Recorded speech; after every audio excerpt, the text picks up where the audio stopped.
Deu a lógica, né, gente? Ou alguém achava que o Bahia iria vencer com o Sub-20, com a criançada lá em Sergipe contra o Confiança, que estava com a faca nos dentes querendo vencer o jogo. Os profissionais do Confiança iriam pegar o Sub-20 barra Sub-18 do Bahia. Alguém projetava algum resultado diferente disso aí? É claro que não. E se um time profissional perder para a base do Bahia, cara, fecha as portas. Acabou o mundo, pelo amor de Deus, gente. Vocês lembram na época de colégio, quando tinha os confrontos ali da 7ª série contra a 6ª série? Cara, se tu perdesse, tu seria humilhado em todo o colégio. Pô. Eu nunca perdi, lógico. Meu time, na época do Interclasse e tal, quando tinha um confronto ali contra times a galera espirrar mais novo, né? Um ano mais novo, 2 anos mais novo. Isso acontecia muito no futsal, na escolinha de futsal. Eu nunca perdi, cara. Você não perde, porque a diferença é muito grande. É muito grande. É brutal, cara. Não tem pra onde. Então, assim, tu perder para o time de base do Bahia, da criançada do Bahia, seria humilhante. E não foi o que aconteceu. O Confiança venceu por 2-0 e pulou 2 posições na tabela de classificação. Passou o Náutico e passou o Ceará. E o grande saldo dessa rodada, lógico, positivo para o Confiança, é porque o Confiança tem tudo para se classificar. Ele praticamente matou 3 coelhos com a cajadada só. Ele matou o Náutico. O Confiança basicamente eliminou o Náutico na Copa do Nordeste. Sabe por quê, gente? O Náutico agora vai ter que ser obrigado a vencer do Bahia na Fonte Nova. Aí vamos lá. Vocês acham que um Timozinho Série C vai ganhar do Bahia na Fonte Nova? Só se o Bahia for com sub-20, sub-18. Aí tem essa possibilidade. Mas caso contrário, se o Bahia for com o time todo reserva, sei lá, com o Lúcio Rodrigues, com o Nicolas Azevedo, com, sei lá, Ronaldo no gol, ou até o próprio Danilo Fernandes, Iago Borducci na lateral esquerda, aí coloca a zaga com Gabriel Xavier e coloca algum garoto ali da base improvisado, Fred. Cara, esquece, gente. Kaique na ponta, esquece. Rodrigo Nestor, Michel Araújo, esquece, gente, é atropelo. O Bahia vai passear na Fonte Nova e vai ganhar fácil do Náutico. E aí, mais uma vez, para o Náutico se classificar agora, ele vai ter que ser obrigado a vencer do Bahia na Fonte Nova. Caso contrário, não tem nenhuma chance de classificação. Ou seja, o Náutico está eliminado da Copa do Nordeste. O América de Natal também está eliminado da Copa do Nordeste. Por quê? Porque o América de Natal agora, gente, vai ter que golear de 5-6-0 do CSA na Arena das Dunas, se quiser ter algum tipo de classificação.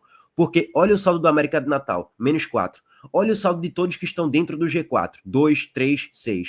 Ou seja, o gap é de 6, 7 gols de diferença. O América do Natal vai ter que fazer 5-6-0 pelo menos. E torcer para a galera ali que tá dentro do G4 perder também. Acabou, tá eliminado. A Juazeirense, aí sim, essa está eliminada matematicamente. O Confiança matou 3 times, 2 virtualmente e 1 matematicamente. O Sampaio Corrêa já estava eliminado e, além disso, o Confiança saltou 2 posições na tabela de classificação. E isso reverbera no grupo A, é evidente. Reverbera nos próximos confrontos de quartas de final. Por exemplo, o Bahia, mais uma vez, para terminar na liderança, basta empatar contra o Náutico. Isso vai acontecer, é lógico que vai. Só se colocar o sub-20, aí eu já não sei. Mas empatando, não tem chance nenhuma de ninguém alcançar o Bahia na próxima rodada. Beleza, 14 pontos. Se o Bahia perder, aí pode ser que o Bahia perca a liderança. Mas para isso, o CSA vai ter que vencer o seu jogo obrigatoriamente fora de casa contra a América de Natal. Mas isso não vai acontecer. O Bahia não vai perder o jogo, tá? Beleza. O CSA tem 10, o Confiança tem 10 e o Ceará tem 10. Aí o detalhe, todos esses 3 times jogam fora de casa. O CSA pega o América de Natal, o Confiança pega a Juazeirense e o Ceará pega o Sampaio Corrêa. Eu diria que o mais provável aí de acontecer é o Ceará vencer e chegar a 13 pontos. Para o Ceará, hoje o Ceará pegaria quem? O Vitória, no Barradão. Se o Ceará pular para a terceira colocação, pega o Sport na Ilha do Retiro. Para isso, o Ceará vai ter que vencer, porque eu acho que o Confiança vai pontuar contra a Juazeirense no Adalto Moraes. A Juazeirense já está eliminada e o Confiança quer buscar essa classificação para a próxima fase. Para o Ceará pegar a segunda colocação, ele vai ter que vencer e torcer para o Confiança e o CSA não vencer os seus jogos. Porque se um desses vencer, o Ceará não alcança. A não ser que o CSA perca, o Confiança vença por um gol e o Ceará meta uma goleada de 4-5-0 no Sampaio Corrêa. Aí, pelo critério de saldo de gols, pode ser que o Ceará se classifique para a próxima fase até na segunda colocação. Quer um palpite rápido? Eu acho que o Ceará vai terminar em terceiro lugar. Eu acho que ele vence o seu jogo, sei lá, 2-0. E eu acho que ou o CSA vence, ou o Confiança vence. E vai ter, alguém vai tropeçar aqui. Ou o CSA ou o Confiança vai empatar um joguinho aí. E aí o Ceará vai terminar na terceira colocação. Pois bem, tem tudo para ter um clássico nordestino pesado. Sport Ceará na Ilha do Retiro. O segundo pega o terceiro, o primeiro pega o quarto e vice-versa. Então, assim, há que dizer que a gente tem um Bahia e Fortaleza nessa próxima fase, essa é a lógica, e o Sport Ceará. O Vitória que pode se livrar disso aí, pegar um Confiança da vida, mas também pode ter o Vitória e Ceará. Cara, ainda é muito imprevisível o cenário dessa 7ª rodada da Copa do Nordeste, porque todo mundo joga fora de casa, quem tá no G4 já tá basicamente classificado e vai pegar times que já estão eliminados. Então, o grupo B já tá definido. A diferença é o posicionamento. A gente só tem uma certeza, o Bahia vai ser líder.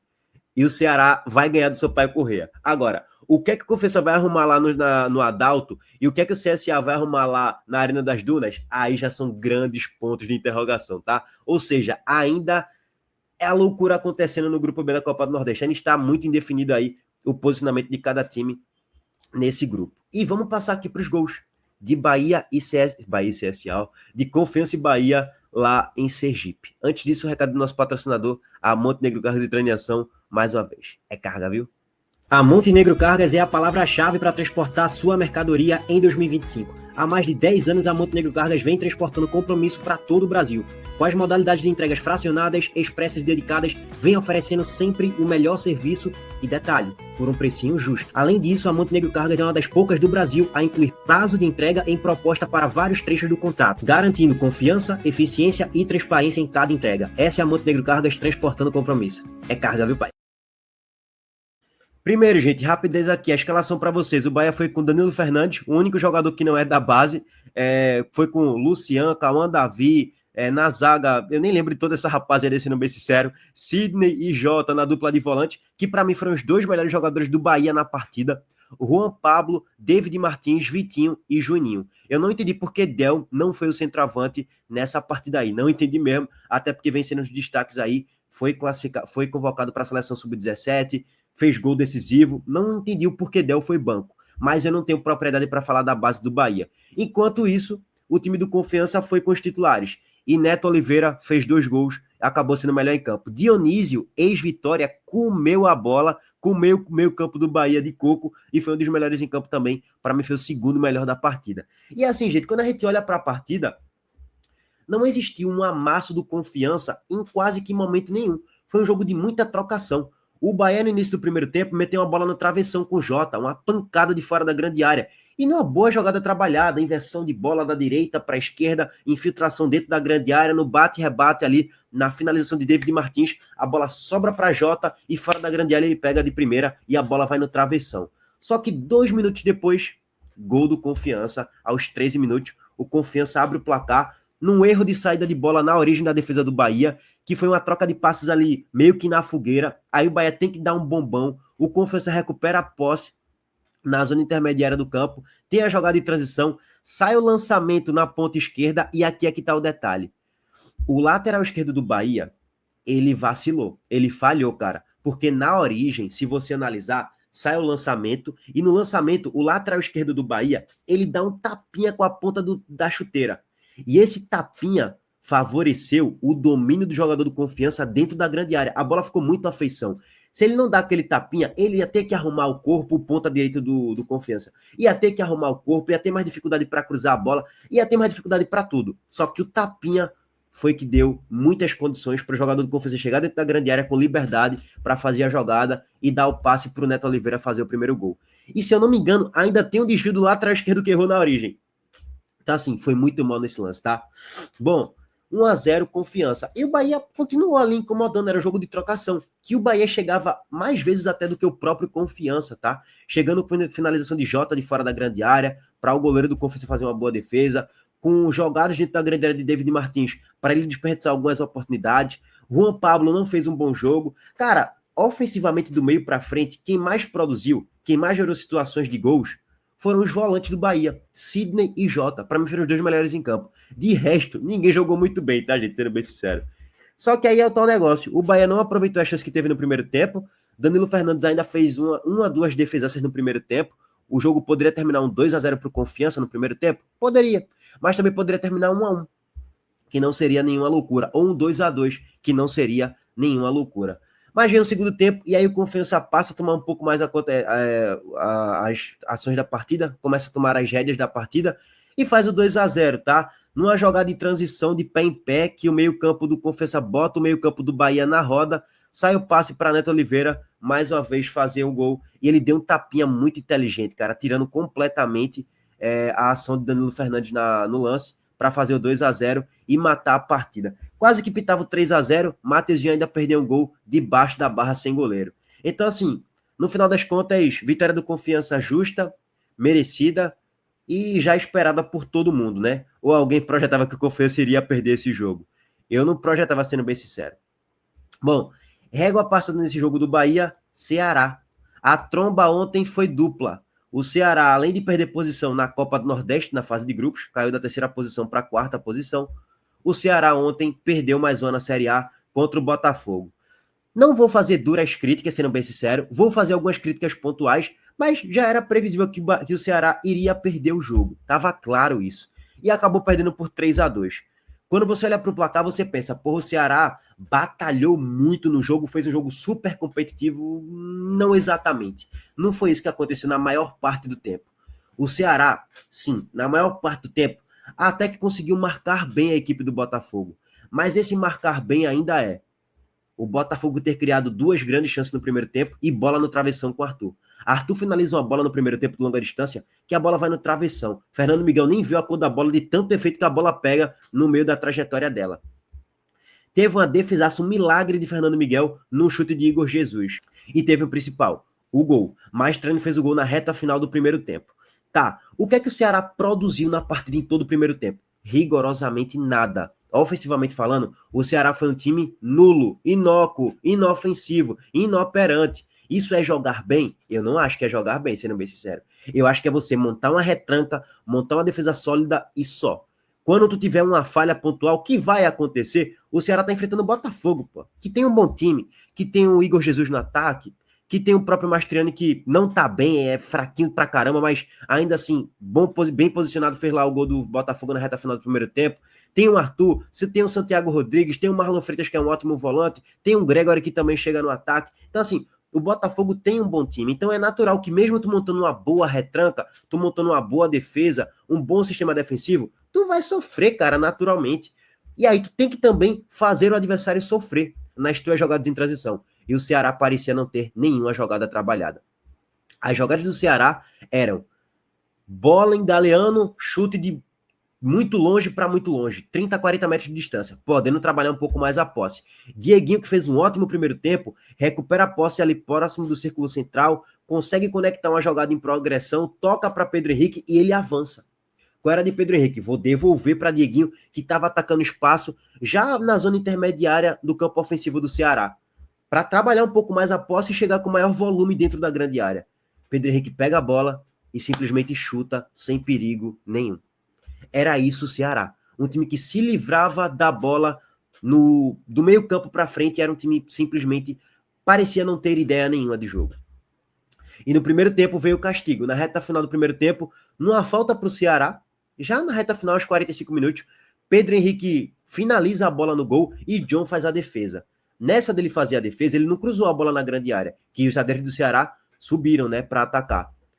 Nessa do zagueiro subir, todo mundo subir, obviamente, John faz a defesa e já consegue colocar a bola em jogo rapidamente para o Botafogo fazer a jogada em transição.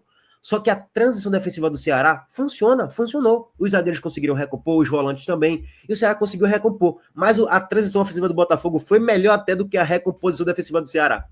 E aí, na jogada de transição, que a bola passa pelo goleiro, zagueiro, volante, lateral, todo mundo, irmão. A bola vai da esquerda, entra na direita, Arthur faz a jogada e finaliza. E aí, Fernando Miguel entregou a rapadura. Já tinha feito uma defesaça no chute de Igor Jesus, mas aí ele foi muito mal. Porque aquela defesa dele, assim, uma defesa simples. Aquele tapinha que ele dá na bola, ele deixa Mastriani cara a cara dentro da pequena área para fazer o primeiro gol do Botafogo. E assim, era uma defesa que era para ele espalmar, ter mais firmeza na bola. E espalmou até encaixar. E aí ele foi mão de jacaré. Bracinho de jacaré, irmão, mão de tartaruga. Tromba, 1-0 Botafogo na reta final do primeiro tempo. Justíssimo. O Ceará não produzia absolutamente nada, tá, gente? Essa é que é a realidade. E aí é que tá o detalhe. Vem o segundo tempo. E na primeira chegada do Ceará na partida, trocando passes, o Ceará já faz o gol. Bola para Pedro Henrique, ele dá para Nicolas, próximo da meia-lua, ele solta para Nicolas na ponta esquerda. Nicolas acha Lucas Mugni fazendo facão e entrando na grande área com boa movimentação. Ele entra na grande área, recebe o passe de Nicolas, cruza para trás para Pedro Raul fazer o gol de empate. E aí o Ceará tem um centroavante decisivo, tem um centroavante goleador. Time que briga para não cair precisa ter centroavante goleador. E Pedro Raul tem 6 gols na Série A em 11 jogos. Bons números, ponto. Só que assim, naquele momento o Ceará não praticava um grande futebol não, tá, gente? Foi a primeira chegada do Ceará na partida inteira, com bola trabalhada. Foi a segunda finalização do Ceará na partida. E o Ceará, já achou um empate. Um time eficiente. O Ceará é o time da Série A que menos perde gols na competição. É o segundo time que menos perde gols na competição. Só fica ali, basicamente, na frente do Juventude, né? O Juventude é o primeiro, é o time que menos desperdiça as oportunidades, o Ceará é o segundo. Só que o detalhe, o Juventude cria muito pouco. O Ceará também cria muito pouco, mas o Juventude cria muito menos. Por isso que o Juventude é o lanterna nesse aspecto, tá? E é o vice-lanterna da Série A. O meu Sport cria mais do que o Ceará, cria bem mais, mas perde muito mais, porque falta o centroavante goleador, ponto. E aí, beleza, o Ceará acha o empate, e aí é que tem um vacilo. O Ceará, apesar de achar o empate, comete o pênalti infantil.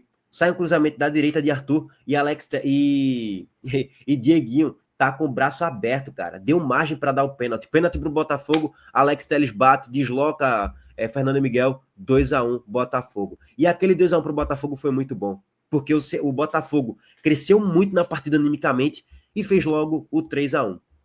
E o 3-1 marcado por Marlon Freitas. Mas a jogada trabalhada de pé em pé, Arthur num bate e rebate ali dentro da grande área, a bola sobra para Marlon Freitas e ele finaliza chapando, fazendo o 3-1 para o Botafogo, liquidando praticamente a partida. E aí, aleatoriamente no bambo, o Ceará acha um gol com o Pedro Raul no cruzamento de Galeano, e ele de cabeça imprime força e direção, mete a bola no ângulo e faz o 3-2. Assim, você olha para o placar final e pensa, porra, o Ceará fez um grande jogo, foi muito competitivo. Não, o Ceará só marcou bem durante todo o primeiro tempo. Tirando isso, o Ceará do meio para frente não apresentou quase que nada durante toda a partida, mas conseguiu achar os gols. O Ceará achou os gols. Uma na jogada trabalhada e a outra num cruzamento de muito longe para Pedro Raul fazer um golaço de cabeça. Então, assim, o Ceará finalizou 3 vezes em gol na partida, 2 gols. 2 gols de Pedro Raul. O Ceará chegou uma vez com bola trabalhada, fez um gol. Então, assim, é um time eficiente, que as coisas funcionam para o Ceará, mas as críticas vão ficar mais pesadas. Porque, assim, quando tu joga na retranca e tu não consegue os resultados, as críticas elas vão aumentando cada vez mais. O Ceará, na maioria dos jogos na Série A, se a gente for pegar os últimos 3, 4, se comporta de forma quase que covarde. Marca bem, mas chega pouco no ataque. Chega muito pouco. E tu vai sofrendo, uma hora o adversário que tem mais qualidade do que tu vai achar um gol, cara. E foi o que aconteceu. Por isso que o Ceará perdeu mais uma. E mais uma vez, tem que se reforçar nessa janela, tá? Se não se reforçar bem, o Ceará corre seríssimo risco de cair para a Série B, porque não tem elenco. O time do Ceará já é limitado, imagina o elenco. O elenco é limitadíssimo. Mas tem uma boa campanha até o momento com 15 pontos. Era mais ou menos o que o Ceará dava para fazer até o momento da competição. Não tem muito mais o que exigir, não. É a limitação do grupo, não tem para onde. É a limitação do próprio Léo Condé também. Não tem muito mistério, não tem muita magia. A campanha do Ceará até o momento é boa, dentro das suas limitações. E a tendência é que vá caindo de posição aos poucos. Essa é a lógica. Vai pegar Fluminense fora, foi adiado, aliás, né? Vai pegar o Fortaleza no Clássico Rei, aí tem o Internacional fora, aí tem o Corinthians, aí depois tem, nessa sequência aí, tem um monte de galera, tem um monte de time ainda da parte de cima da tabela que o Ceará vai enfrentar, tá? Então, assim, tem o Mirassol, que não é um adversário fácil de ser batido, então a tendência é que o Ceará vai perdendo posições com o decorrer do campeonato. Agora, lógico, o Ceará tem uma janela aí. Se reforçar bem, a análise ela pode mudar, de certo modo, positivamente aí para o Ceará, tá? Bom, abraço para todos vocês, deixa o like aqui no vídeo, se inscreva no canal e ativem o sininho de notificações também. Valeu, gente, tamo junto.